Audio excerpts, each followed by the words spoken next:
Your kid means nothing to me. Caleb's kids actually deserve everything because they are smart and accomplished, while yours is just average trash. My mom barked at my son's graduation. She added, "Stop expecting equal treatment for an inferior child." The whole room went silent, so I took my revenge. Hey everyone! Before we jump into today's video, I need your help. We've noticed the channel is losing some traction, and subscribing is one of the best ways you can support us. It's quick, free, and it helps us keep bringing you awesome content. Your support means the world. Let's keep this channel growing together. Thanks so much. Now let's start the video. Hey Reddit, what's up? This kicked off 6 months ago at my kid's kindergarten graduation. My family showed up, gave my son Noah a broken tablet while his twin cousins got Disney World tickets. Then I overheard them in my kitchen calling me their cash cow and saying my dead wife's money was better spent on the other kids. So I've, 34 male, been a single dad for the last 3 years, since my wife Sarah died, giving birth to our son Noah. It's been a roller coaster, but we've managed. I've always tried to make things special for Noah because, well, he didn't ask for any of this. And my family, they've been supportive in their own way, which mostly means criticizing my parenting while asking for loans they never repay. Last weekend was Noah's kindergarten graduation. My son had been talking about being a real big kid now for weeks.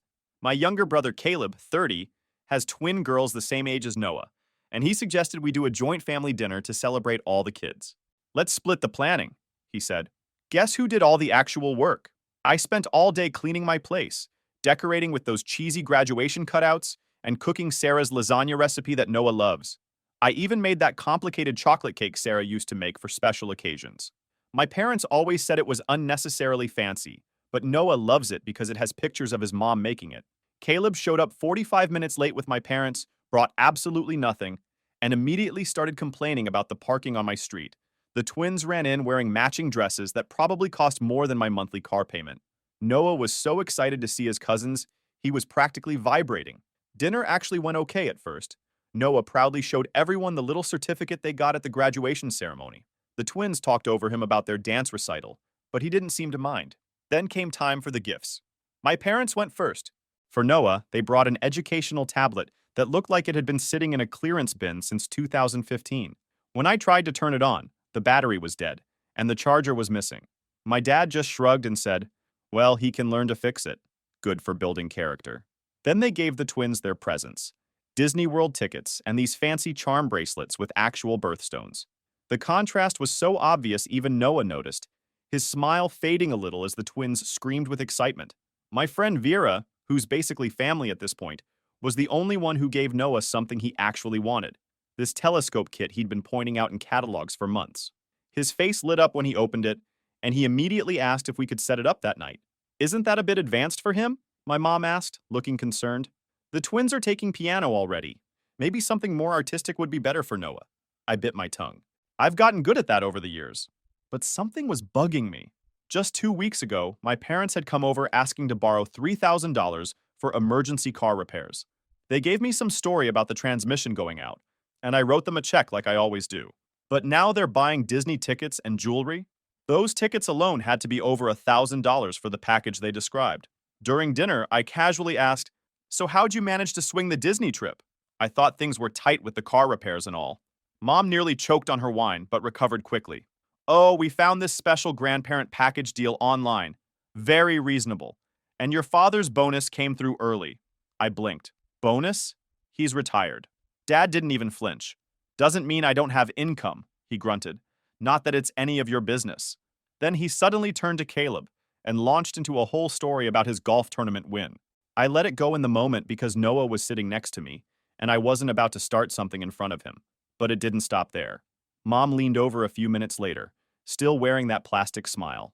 "Honestly, Aaron, maybe if you didn't overthink everything all the time, you'd be able to treat your daughter to nice things too. You always make everything so transactional." "Exactly," Dad chimed in, cutting his steak with more force than necessary. "Always keeping tabs, always acting like you're the only one struggling. Maybe if you spent less time playing victim and more time focusing on family, you wouldn't be so bitter all the time." I clenched my jaw. I just asked a question. After dinner, the kids went to play in Noah's room while the adults had coffee. I excused myself to use the bathroom, and on my way back, I passed by the kitchen where my parents and Caleb were talking in low voices. I wasn't trying to eavesdrop, but I heard my name and stopped. Just ask your brother to pay for the girls' summer STEM camp, my dad was saying. He'll do it if you say the girls really need it for their development. My mom's voice added, he's been a cash cow since Sarah died. All that guilt makes him easy to milk. His kid is too much like him anyway, Caleb replied with that smug laugh I've always hated. Smart, but no spark. The money's better spent on the twins.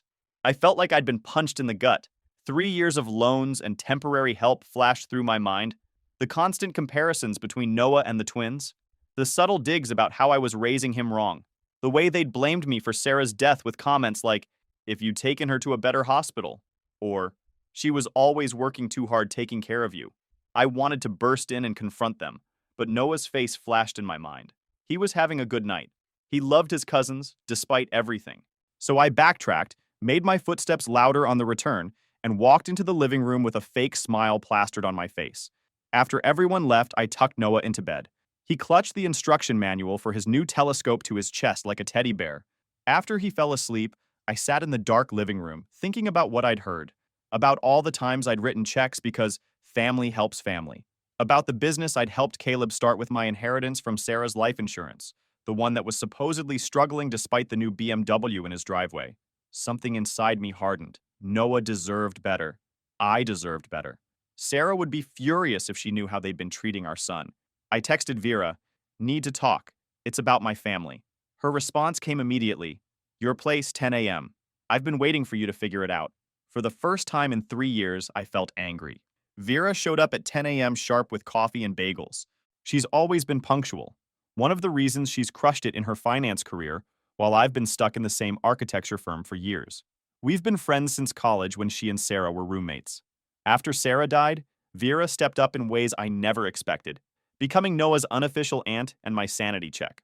So you finally heard them talking shit, she said, not even bothering with small talk as she fired up her laptop at my kitchen table. You knew? I asked, feeling like an idiot. I've been watching them take advantage of you for years, she sighed, typing rapidly. Sarah would have shut this down immediately. She never trusted Caleb. That stung because it was true. Sarah had always kept my family at arm's length, especially after we got married. I'd chalked it up to normal in-law tension, but maybe she'd seen something I was blind to. How bad is it? I asked.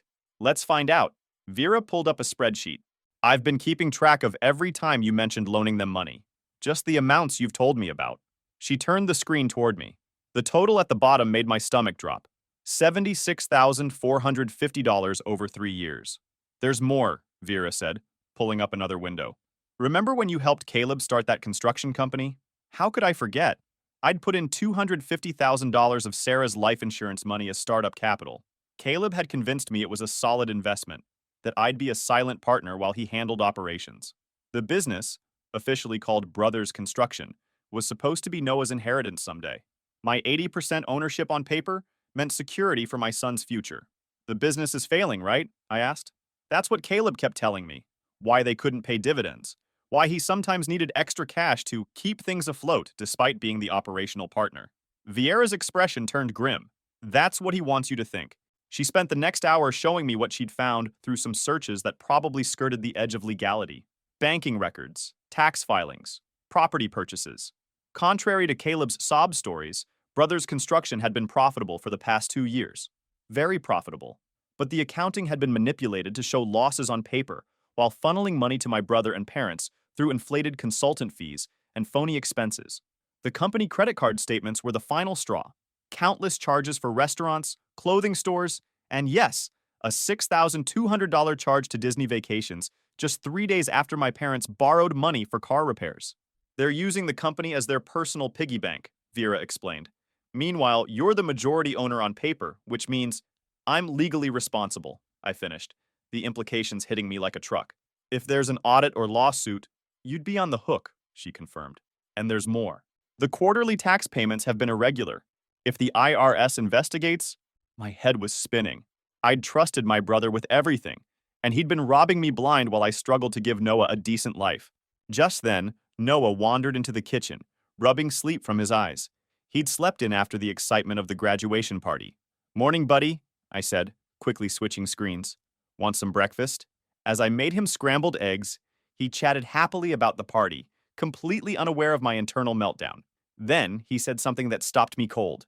Dad, why didn't you want to go to Disney World with us? I nearly dropped the spatula. What do you mean, bud? Noah looked confused at my reaction.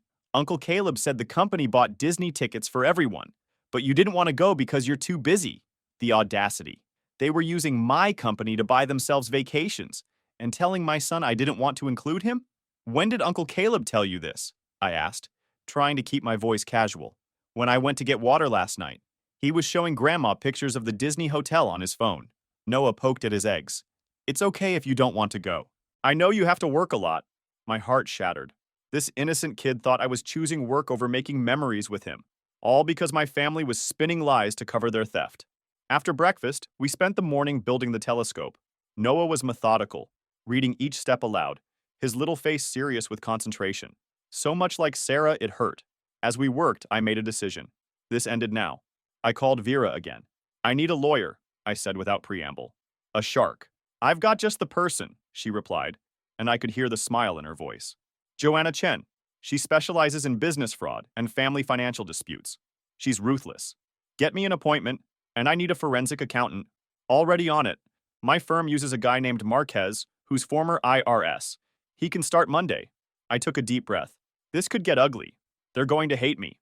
They already take advantage of you. The only difference is, now you'll stop letting them.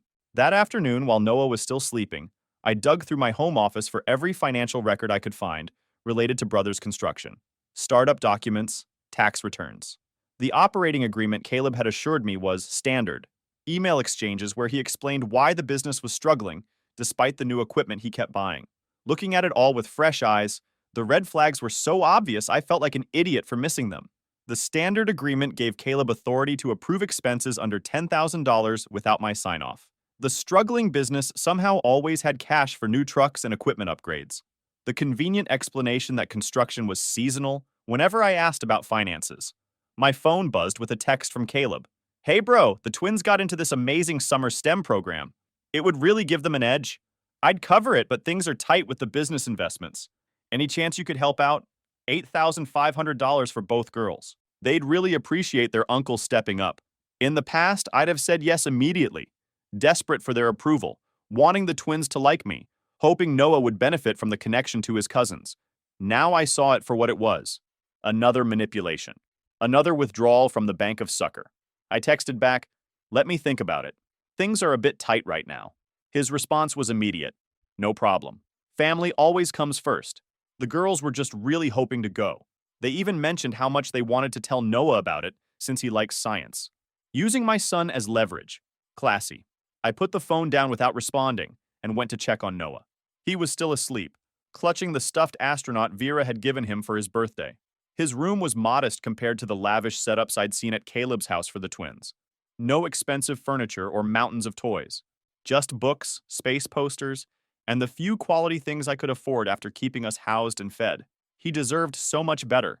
Not just materially, but a family that valued him. People who saw how special he was, instead of comparing him to his cousins.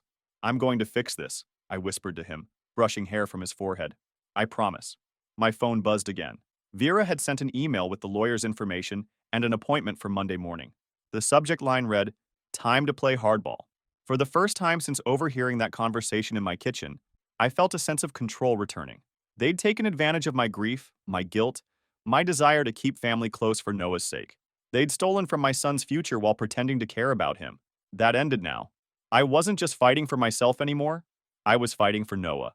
And when it came to my son, I wasn't going to pull any punches. Joanna Chen was exactly what I'd expected when Vera called her a shark. "Mr. Sullivan," she greeted me, not bothering to stand from behind her imposing glass desk. "Vera speaks highly of you." Joanna was exactly what I'd pictured when Vera described her as a shark. Impeccable suit, sharp bob haircut, and eyes that seemed to calculate my net worth within seconds of my arrival. Thank you for seeing me on short notice. Vera mentioned family business fraud. Those are my 3 favorite words. Her smile was brief but genuine. Tell me everything. For the next hour, I laid out the whole situation. I showed her the documents I'd brought, along with screenshots of text messages requesting money over the years. Joanna took notes on a legal pad, occasionally asking clarifying questions. Her expression gave nothing away, but her increasingly rapid note-taking told me she was finding plenty to work with. Have you noticed any irregularities with your personal taxes? She asked. Unexpected forms, deductions you didn't recognize, letters from the IRS? I don't think so. I use a tax service, but nothing seemed off. She nodded, making another note. We'll want to verify that. If they've been manipulating the business finances, they may have taken liberties with your personal returns as well. That possibility hadn't even occurred to me. The thought of Caleb potentially messing with my taxes made my stomach clench. How bad is this, legally speaking? I asked. Joanna set down her pen. Based on what you've shown me, we're looking at fraud, embezzlement, and tax evasion. This could mean jail time. Jesus, I whispered. You need to understand something, she continued, leaning forward. If we pursue this, it will get ugly. Family disputes always do. They will claim you knew everything, that you approved it all. They'll say you're the one trying to defraud them. They'll paint you as the villain. I'm prepared for that. I thought about Noah's face when he thought I'd excluded him from a family trip, about the years of subtle digs and comparisons, about Sarah, who would have gone nuclear if she'd known how they were treating our son. I'm done being their ATM, I said firmly. I'm done with the manipulation. My priority is protecting what's left of my son's inheritance. Joanna's expression softened slightly. Then here's what we do next. She outlined a plan. First, a forensic accountant would go through every business record with a fine-tooth comb. We'd subpoena bank records, credit card statements, tax filings. Her team would document every instance of financial misconduct, building an airtight case before confronting Caleb or my parents. What should I do in the meantime? I asked. Caleb keeps texting about that summer program money. Stall him, she advised. Don't confront him yet. Don't give any indication that something's changed. We need them comfortable and careless while we build our case. I left her office with a strange mix of dread and relief. There was no going back now, but for the first time in years, I felt like I was actually protecting Noah instead of just treading water. The next 2 weeks were surreal. On the surface, everything continued as normal. I went to work, took care of Noah, and replied vaguely to Caleb's increasingly pushy texts about the STEM camp money. Meanwhile, Joanna's team was uncovering financial horror stories that made my initial discoveries look like a parking ticket. The forensic accountant found over $430,000 diverted from the business. Company credit cards for vacations, a boat in Caleb's name, fake consulting fees to my parents. Each revelation felt like another betrayal, another confirmation that I'd been played for a fool while struggling to give Noah a stable life. But the worst discovery came during week 3. We found something concerning, Joanna said during our call, her normally composed voice tight with controlled anger. Tax returns filed under your social security number, claiming income from Brothers Construction that you never received. What does that mean? I asked, already dreading the answer. It means someone filed tax returns listing distributions to you as a majority owner, money you never actually got. They're phantom payments on paper only. The real money went elsewhere, but the tax liability is in your name. The room seemed to tilt sideways. Are you saying I owe taxes on money they stole from me? Potentially, yes. We're still determining the exact amount, but initial estimates suggest around $95,000 in tax liability. I had to sit down. I don't have that kind of money. Not after everything they've already taken. I understand. The good news is, this significantly strengthens our case. Tax fraud crosses a line from civil to potential criminal liability. It also gives us leverage in settlement negotiations. Settlement? I echoed. I don't want to settle. I want what's mine. I want what's Noah's. And a strong settlement position helps us get that, she explained patiently. But you need to be prepared for the possibility that some of the money is simply gone, spent. They may not have liquid assets to repay everything they've taken. That night after Noah was asleep, I sat on my back porch trying to process everything. The magnitude of the betrayal was still sinking in. It wasn't just the money, it was the calculated nature of it all. The way they'd systematically exploited my grief and trust while pretending to care about Noah. My phone buzzed with a text from my mother. Thinking of having a family dinner this weekend. Noah and the twins haven't had a play date in weeks. The girls miss their cousin. The casual audacity of it made me want to throw my phone across the yard. They were stealing from my son's future while using him as a pawn in their manipulation. Using his loneliness and desire for family connection against me. The next morning, Joanna called. Joanna. They'd found it. Signed corporate resolutions authorizing bonuses for Caleb and padded consulting contracts for my parents. All forged. Sloppy, too. The handwriting didn't even come close to mine. That somehow made it worse. Like they didn't think I'd ever notice, or worse, that I'd never do anything about it. Joanna laid out the options. Go nuclear. Civil suits, court battles, possible criminal charges. Offer a settlement, put everything on the table, show the evidence, and give them one chance to fix it before things got ugly. Involve the DA. Go after them for fraud and tax evasion. Real jail time. I didn't have an answer right away. Part of me still couldn't picture my parents or Caleb behind bars. But another part of me, the part that remembered every time they made me feel like a wallet with legs, wanted them to feel it, to face what they'd done. In the end, I told Joanna the truth. I wasn't chasing revenge. I wanted security for Noah. I wanted them to admit it, not just legally, personally, to my face. She nodded and recommended starting with the settlement. If they refused, then we'd escalate. 3 months of digging revealed they'd stolen nearly $700,000. Time for a reckoning. Joanna had everything ready. They'd show up tomorrow thinking it was a regular meeting. Instead, they'd walk into a reckoning. Full restitution, Caleb out, full control transferred to me. Signed confessions. On the drive home, I wondered if it was too much. If Noah would someday hate me for breaking the family apart. But deep down, I knew. They broke it a long time ago. I was just finally picking up the pieces. When I got home, the babysitter reported that Noah had already had dinner and was getting ready for bed. I found him in his pajamas, carefully organizing his rock collection on his bedroom floor.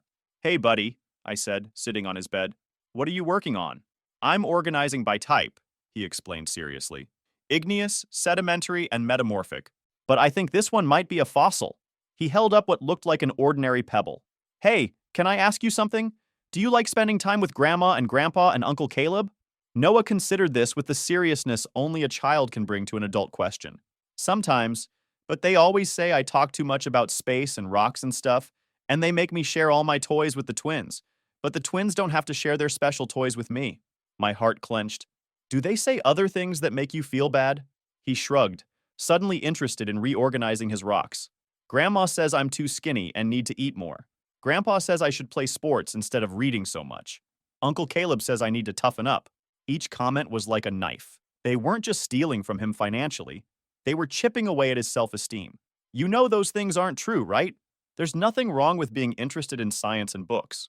And you're perfect exactly how you are." "That's what Mom would say," he replied matter-of-factly. "Aunt Vera told me." I smiled, throat tight. "Your mom would definitely say that." And she'd be right. That night, my resolve hardened. This wasn't just about money. It was about protecting Noah from the same subtle undermining I'd experienced my entire life. The constant comparisons, the backhanded compliments, the message that I was somehow never quite good enough. I'd be damned if I let them do the same to my son. The next morning, I dropped Noah at summer camp with an extra tight hug before heading downtown to Joanna's office. I'd barely slept, cycling between righteous anger and stomach-churning anxiety. My phone had buzzed repeatedly with texts from Caleb and my father, both confirming the business meeting Joanna had arranged under the pretense of discussing year-end tax planning. When I arrived, Joanna's assistant showed me to a small meeting room adjacent to the main conference room.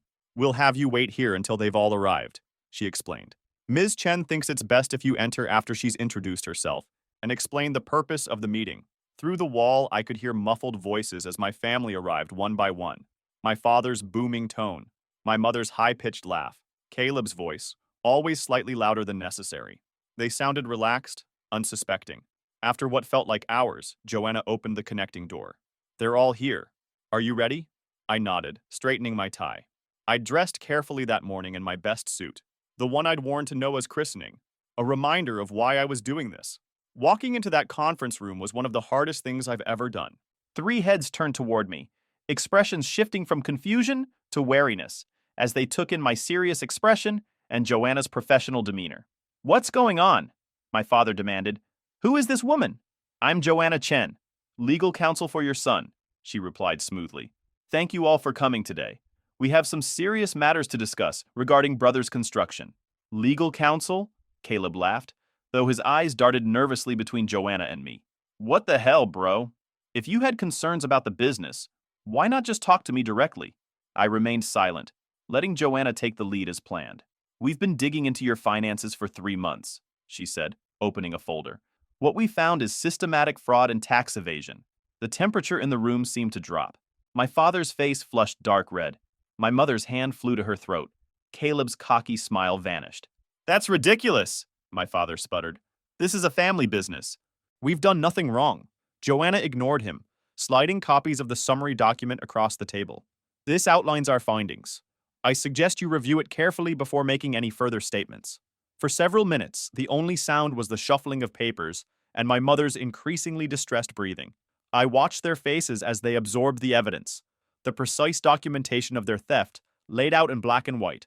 Caleb was the first to recover, his expression hardening. This is bullshit. I've worked so hard building this business, while you've been a silent partner at best. You have no idea what it takes to run a construction company.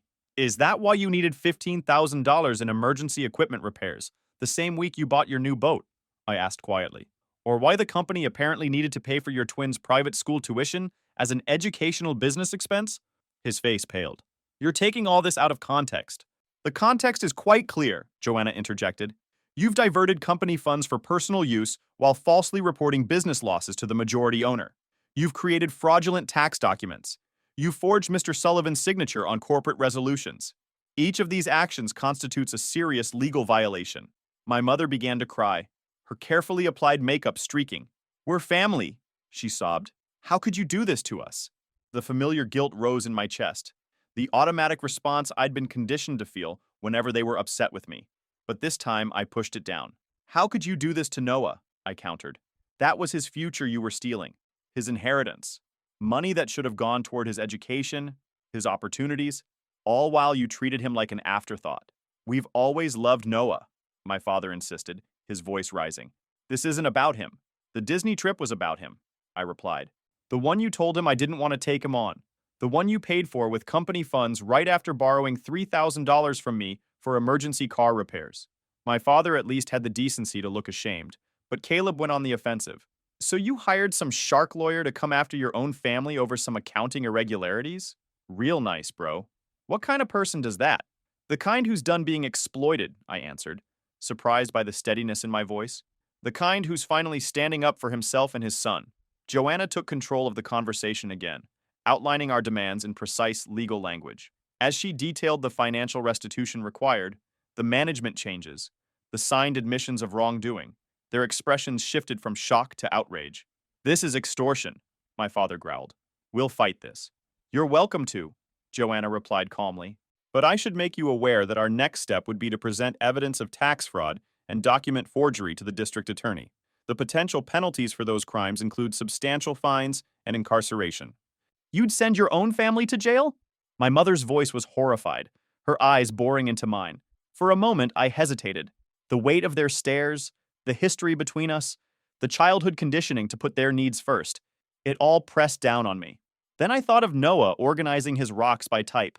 Noah being told he needed to toughen up. Noah thinking I'd excluded him from a family trip. You had 3 years to treat me and Noah with respect, I said finally. 3 years to be honest about the business. 3 years to be the family we needed, instead of treating us like your personal ATM. You made your choices. Now I'm making mine. Caleb stood abruptly, chair scraping against the floor. This is insane. I'm not signing anything. Dad, let's go, Joanna said evenly. Before you leave, you should know that we've already placed a lien on your personal property, including your home and the boat purchased with diverted company funds. We've also frozen the business accounts pending resolution of this matter. He froze. You can't do that. We already have. Judge Warren signed the orders yesterday, based on the evidence of ongoing fraud.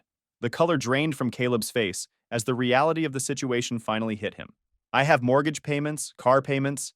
The twins' tuition is due next week. My father, always the pragmatist, was the first to recognize the futility of further resistance. What exactly do you want from us? He asked, his voice subdued. Joanna slid another document across the table. This settlement agreement outlines the terms. Full financial restitution of $687,432 to be paid within 90 days. Immediate resignation of Caleb Sullivan from all operational roles within Brothers Construction. Transfer of all business operations to Westfield Management Group, which will report directly to Mr. Sullivan as majority owner, and sign statements acknowledging the misconduct. That's impossible, Caleb protested. I don't have that kind of money just sitting around. The sale of your lake house and boat would cover approximately half the amount, Joanna noted. The rest could be structured as a payment plan secured by your primary residence. My mother began to sob in earnest now. We'll lose everything. You should have thought of that before stealing from my son, I replied, rising from my chair. You have 48 hours to accept these terms. After that, we proceed with criminal charges. As I walked toward the door, my father called after me. This isn't what Sarah would have wanted. She wouldn't want you destroying her son's family. I stopped, anger surging through me. Don't you dare speak for her. Sarah saw through all of you years before I did. She would have done this the first time you treated Noah as less important than the twins. The first time you blamed me for her death. Leaving them sitting there, surrounded by the evidence of their betrayal, should have felt triumphant. Instead, I felt hollow, drained. There was no satisfaction in their shocked faces or desperate protests, only the grim recognition that this confrontation was necessary but tragic. In the elevator down to the parking garage, my hands were shaking. My future was uncertain. The family I'd grown up with was effectively gone. But for the first time in years, I felt like I was truly honoring Sarah's memory, truly protecting our son, truly standing up for myself. 48 hours after the confrontation, Joanna called to inform me that my family had accepted the settlement terms. Not with grace or contrition, but they'd signed the papers nonetheless. I should have felt victorious. Instead, I felt a complicated mix of relief, guilt, and grief for what could have been. The family I'd wanted for Noah, supportive grandparents, a fun uncle, cousins who treated him well, had never really existed. I'd been chasing a fantasy while ignoring reality. 2 days later, I received a text from my mother. I hope you're happy now that you've destroyed this family. After everything we've done for you. Classic. Even now, she couldn't acknowledge what they'd done. In her mind, they were the victims. I didn't respond. There was nothing left to say. The following weeks brought massive changes. Caleb was removed from Brothers Construction, replaced by a management team from Westfield. Initial reviews of the business revealed it was actually in excellent shape, profitable, with a solid reputation and several major contracts in progress. My brother had been competent at running the operational side. He'd just diverted the profits to himself instead of growing the company. The financial restitution came in pieces. Caleb sold the lake house and boat. My parents liquidated investments and took out a second mortgage. Every payment felt like another severed tie, another nail in the coffin of our family relationship. They complied with the legal requirements, but made their personal feelings clear. My father left a voicemail. I never thought my own son would turn on his family like this. Your mother can barely get out of bed. I hope whatever you're getting is worth what you've done to us. I deleted it without responding. The old guilt tactics didn't work anymore. The only surprise came when the twins' private school called to verify that I would be continuing to pay their tuition. Apparently, Caleb had listed me as the responsible party without my knowledge. Yet another unauthorized financial commitment made in my name. I'm afraid there's been a misunderstanding, I told the administrator. I've never agreed to pay the twins' tuition, nor will I be doing so in the future. That led to another angry text from Caleb. Thanks for forcing my girls to change schools.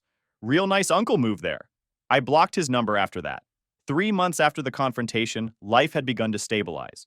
Brothers Construction was thriving under professional management.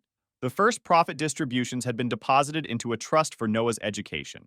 The forensic accountant had untangled the tax mess, and while I'd had to pay some penalties, the worst of the financial damage had been mitigated. Then 2 weeks later, I received a thick envelope in the mail with my father's handwriting on the outside. Inside was a collection of old photos. My childhood, Sarah and me in college, our wedding, Noah as a newborn. Photos I'd assumed were lost in the family rift. A brief note accompanied them. These belong with you and Noah. Whatever else has happened, he should know his history. It wasn't an apology. There was no acknowledgement of wrongdoing, no promise to do better.